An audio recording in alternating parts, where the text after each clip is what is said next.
Vince Gill's name is synonymous with success in the country music world. With 22 Grammy Awards, a legacy in Nashville, and countless chart-topping hits, he stands as one of the genre's greatest. But behind the accolades, there's a life shaped by deep personal losses. From the death of his older brother to the painful end of his marriage, and even a moment where he nearly lost his voice forever, Vince has faced more than his share of tragedy. Even at 68, when most artists would retire to a life of peace, Vince is still grappling with serious health challenges.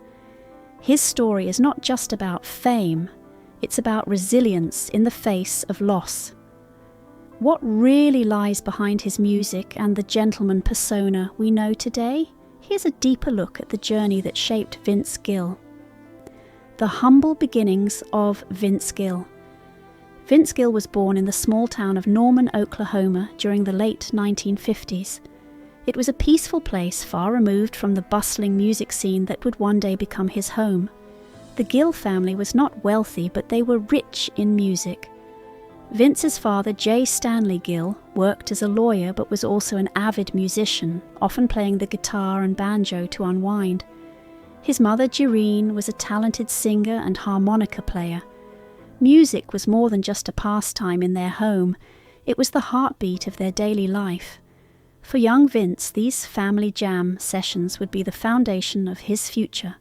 From a very young age, he was immersed in the melodies of country, bluegrass, and folk, setting the stage for his eventual career in music. A childhood shaped by music. Vince's love for music began early when his grandmother gave him a small guitar at the age of 5. He would sit, his tiny fingers fumbling with the strings, learning his first song, Old Shep. It was at that moment that Vince realized music was not just something to listen to, it was something to create and share.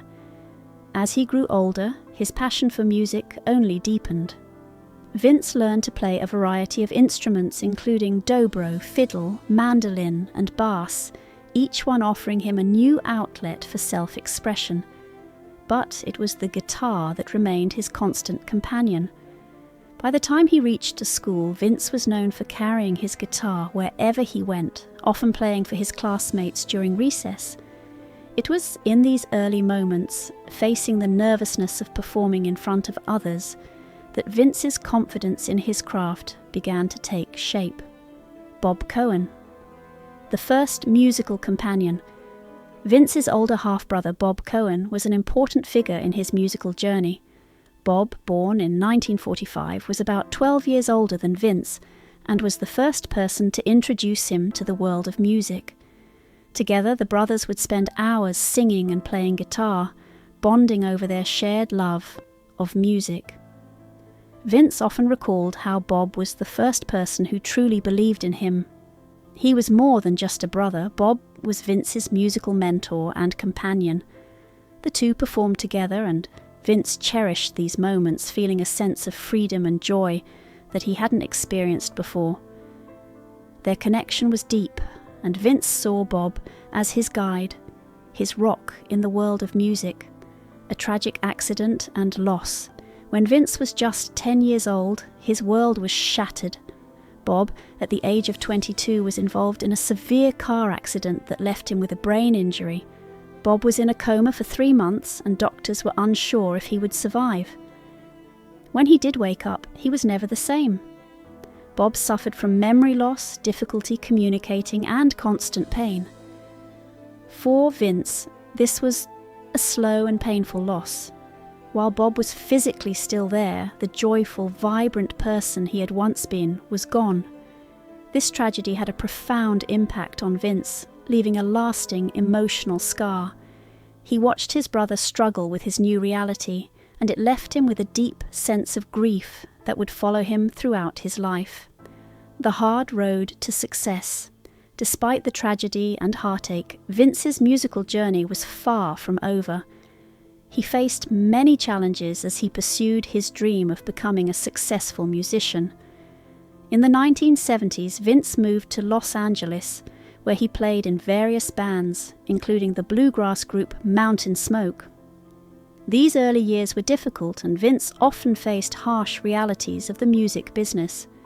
Performing in smoky bars with rowdy crowds taught him resilience. One night, during a particularly hostile performance, the audience threw beer bottles and booed him. Vince walked off stage in frustration, refusing to let anyone disrespect his music. This moment of defiance marked a turning point in his career, solidifying his resolve to continue pursuing music even when faced with adversity. The breakthrough with Pure Prairie League. In 1978, Vince joined the band Pure Prairie League, and this marked the beginning of his breakthrough.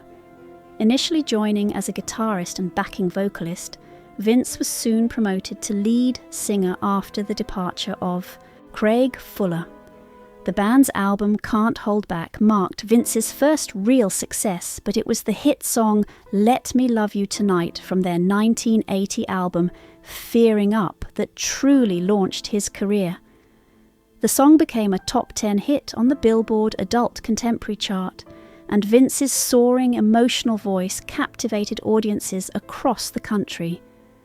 This was the moment when Vince realized he could make it in the music industry, and his rise to fame had begun.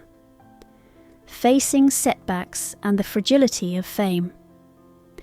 While Vince's career was on the upswing, the band's internal tensions began to take a toll. There were disagreements about the band's direction, with some members wanting to maintain a traditional country sound, while others pushed for a more pop-rock style. Despite the band's success, these conflicts ultimately led to their breakup. Vince left the band in 1982, marking yet another setback in his career. However, he took the lessons learned from this experience and decided to strike out on his own. He moved to Nashville, the heart of country music, and began working as a solo artist. Despite facing fierce competition, Vince was determined to make a name for himself. The struggles of going solo, Vince's early years as a solo artist were challenging. His debut album, The Things That Matter, didn't make a big impact, and he struggled to find his place in the crowded Nashville music scene. He played small clubs, often singing to empty chairs, and worked as a session guitarist for other artists to make ends meet. But Vince's resilience shone through.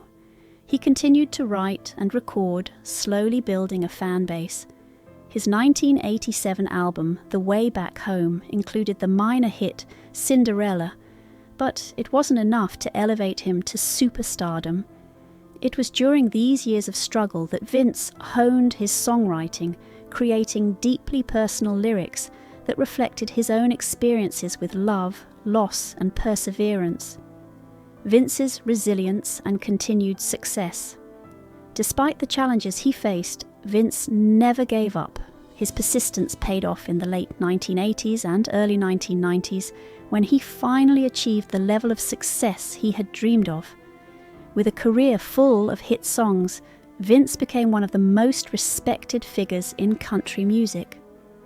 He went on to write and record some of the most poignant and emotional songs in the genre, his voice carrying the weight of his personal struggles.